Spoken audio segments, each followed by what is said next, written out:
안녕하세요. 미국 주식 성공 투자로 여행을 원 없이 다니고 싶어하는 욕망덩어리 미국 주식 인간지표입니다. 3일간 장이 없기 때문에 주말에 올릴까 하다가 어차피 차트 계속 본다고 답이 나오는 게 아니기에 주말을 다들 즐겁게 보내시길 바랍니다. 며칠 전 영상부터 계속 언급해드린 내용의 연장선입니다. 세 번째 바닥을 만들지 말지는 아무도 모릅니다.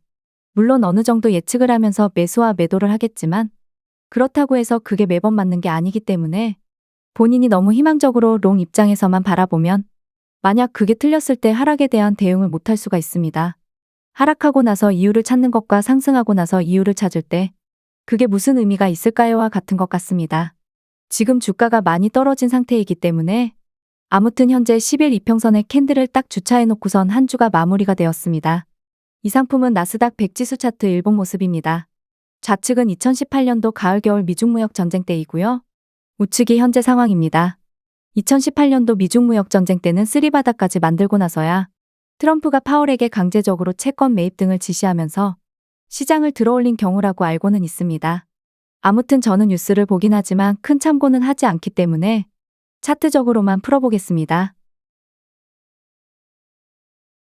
제가 저번 영상에서 캔들이 11이평을 터치하면 숏 인버스 해칭을 할 거라고 말씀드린 대로 저는 숏 상품을 해칭으로 들어갔습니다.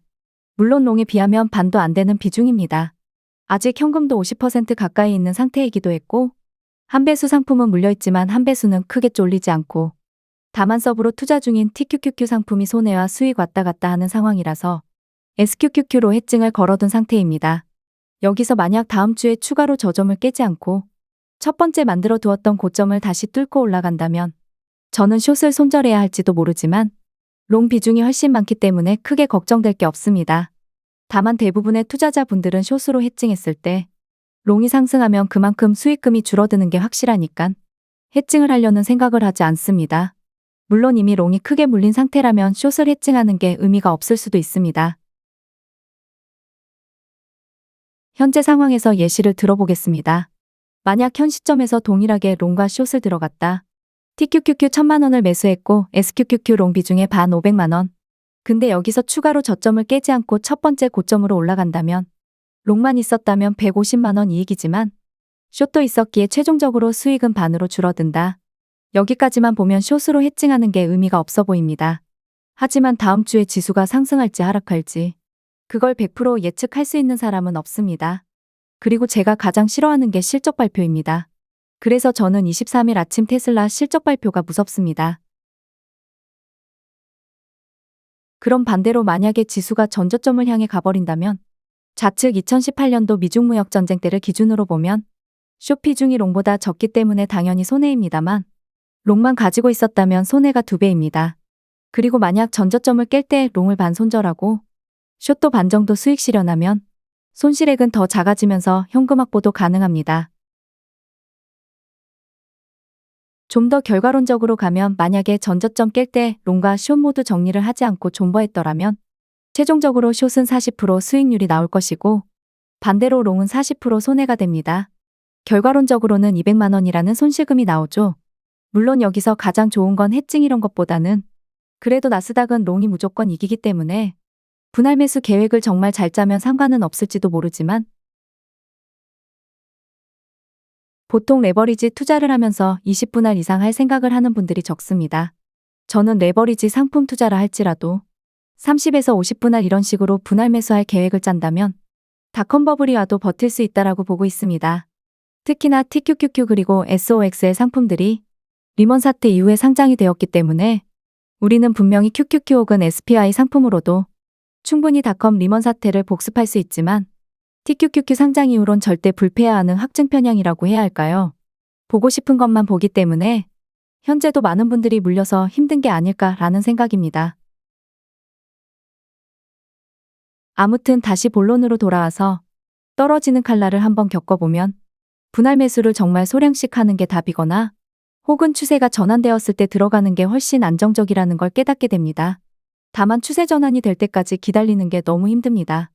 저도 매일 주식창을 보긴 하는데 전 최소 2시간 봉부터 보기 때문에 2시간 동안 캔들이 위아래 움직이는 건 신경을 안 쓰려고 노력합니다.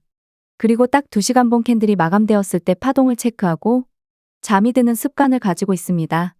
그런데 하물며 시간봉을 보면서도 매수하고 싶고 매도하고 싶은 충동을 참기도 힘든데 일봉과 주봉을 보면서 참는 건 더더욱 힘들죠? 다만 시장에 떠나 있으면 판단이 늦어질 수 있기 때문에 소량으로라도 분할 매수하면서 시장에 참여하고 있어야 합니다. 여기서 가장 좋은 추세 전환 신호는 스토캐스틱 소파동에서 첫 번째 고점을 만들고 두 번째 고점을 만들 때 첫 번째 고점의 캔들 가격을 뛰어넘는 것입니다. 물론 이게 실패할 수도 있지만 실패했을 때는 10일 이평선 아래로 캔들이 떨어지는 것이기 때문에 손절가는 매우 명확해집니다. 우측은 나스닥 100 지수 주봉입니다. 주봉에서 보면 소파동 패턴이 2가지가 보입니다. 소파동 쌍바닥 패턴이 가장 최악이죠.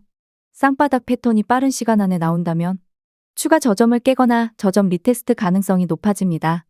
그게 아니라 다음 주부터 상승이 좀 더 이어진다면 주봉상 10 주봉선을 터치하거나 좀 더 위로도 갈 경우가 있습니다. 어떤 패턴이 나오건 대응할 자세가 되어 있어야 합니다. 무조건 오를 거야 라는 건 본인 희망사항일 뿐입니다. 우리는 추세 전환할 때 비중을 더 들어가야 하는 걸 알면서도 왜 안 될까요? 그건 저점 대비 올라갈 때의 수익률을 보기 때문입니다. 특히나 SOXL 같은 경우이죠. 저점 대비 올라가는 저수익률에 우리를 현혹시킵니다. 저점에 매수했더라면 1,000만 원만 저점에 들어갔더라면 그 액수가 나중에는 더 커집니다. 2천, 3천, 1억 등등등. 하지만 언제나 본인이 저점을 맞출 수 있다라는 착각에 빠지다가 한번 떨어지는 칼날에 손절을 못하게 되면 인생 하드코어 되는 건 시간 문제입니다. 아무튼 현재 우측 SOXX ETF 주봉상 떨어지는 칼날이 진행 중입니다. 아직 12평선 터치를 한 번도 안 했기 때문에 4월 혹은 5월 초에 해줄지 아니면 소파동 쌍바닥 패턴을 만들고 나서 할지는 저도 모르겠습니다.